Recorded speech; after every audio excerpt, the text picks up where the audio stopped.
Dear viewers, আসসালামু আলাইকুম। Cooking channel বিডিতে সবাইকে আমন্ত্রণ জানাচ্ছি। আজকে আমি বেকিং আইটেম বিস্কিট করে দেখাবো। কত ধরনের বিস্কিটই তো পাওয়া যায়, কিন্তু বেকারির বিস্কিটগুলোর মজাই আলাদা। আর সেটা যদি হয় ঘরে নিজের হাতের তৈরি, সাথে 1 কাপ চা, হয়ে গেল বিকেলের খাবার। আমার আজকের রেসিপি নান খাতাই। তাহলে চলুন দেখি নান খাতাই তৈরি করতে আমার কি কি লাগছে। এখানে একটা মিক্সিং বোল নিয়েছি। দিয়ে দিচ্ছি 1/4 কাপ ক্রিস্কো ডালডা।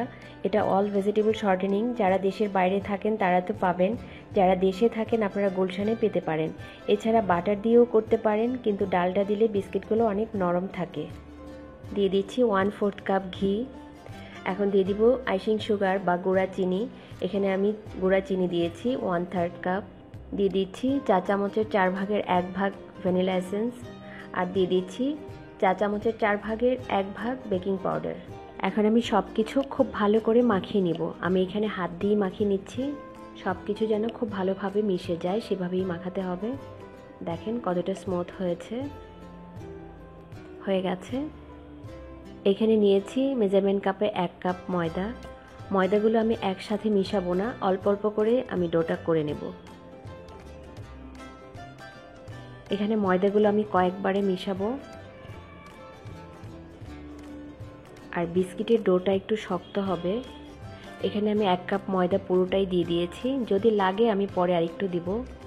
আমি আরেকটু ময়দা দিচ্ছি। এখানে আমার 1 কাপ দেওয়ার পরে আরও 4 টেবিল চামচ ময়দা লেগেছে। ডোটা করা হয়ে গেছে। এখন আমি একটা বাটিতে রেখে দিচ্ছি। এখানে আমি একটা ক্রিস্টাল ক্লিয়ার পলিথিন দিয়ে ঢেকে রাখবো। এইভাবে ঢেকে আমি 1 ঘন্টা রেখে দিব। তাহলে ফিরে আসছি 1 ঘন্টা পর। 1 ঘন্টা হয়ে গেছে। আমি ডোটাকে আরেকটু মাখিয়ে নিয়েছি। এখন আমি ডোটা থেকে ছোট ছোট বল করে নিব। সবগুলো বল একবারে করে নিলে বিস্কিটগুলো কোনোটা ছোট বড় হয় না, সবই একই সাইজের হয়।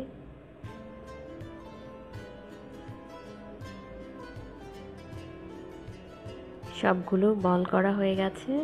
আমি এখানে ওভেনের ট্রেতে তেল ব্রাশ করে নিয়েছি। এখন আমি বিস্কিটগুলো বানিয়ে নিচ্ছি। এইভাবে হাতে নিয়ে 2 হাত দিয়ে গোল করে নিতে হবে। 2 হাতের তালু দিয়ে চাপ দিয়ে চ্যাপটা করে নিতে হবে। বিস্কিটগুলো ফেটে যাচ্ছে, কিন্তু নান খাতায় কিন্তু একটু ফাটাই থাকে, ভয়ের কোনো কারণ নেই। আর হাত দিয়ে একটু সমান করে দিলেই হবে। একটা কাঁটা চামচ দিয়ে এভাবে ডিজাইন করে দিব। এটা আপনারা চাইলে করতেও পারেন, আবার নাও করতে পারেন। ট্রেতে রেখে দিচ্ছি। এইভাবে আমি সবগুলো বিস্কিট করে নেব। আর বিস্কিটগুলো একটা থেকে একটা একটু দূরে দূরে রাখতে হবে, নয়তো দেখা যাবে ওভেনে দেওয়ার পরে একটার সাথে একটা লেগে যাবে। খোলার সময় বিস্কিটগুলো ভেঙে যেতে পারে। ওভেনটা আমি আগেই প্রিহিট করে রেখেছি। এখন আমি প্রিহিটেড ওভেনে ট্রেটা দিয়ে দিচ্ছি।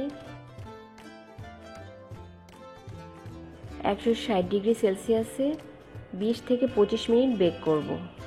ওভেন থেকে নামিয়ে নিয়েছি। বিস্কিটগুলো হয়ে গেছে। বিস্কিটগুলো ঠান্ডা করে আমি দেখিয়ে দিব কেমন হয়েছে।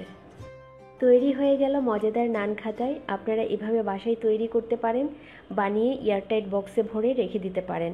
আমার রেসিপিগুলো ভালো লাগলে অবশ্যই আমার চ্যানেল সাবস্ক্রাইব করবেন। সবাই ভালো থাকবেন। আল্লাহ হাফেজ।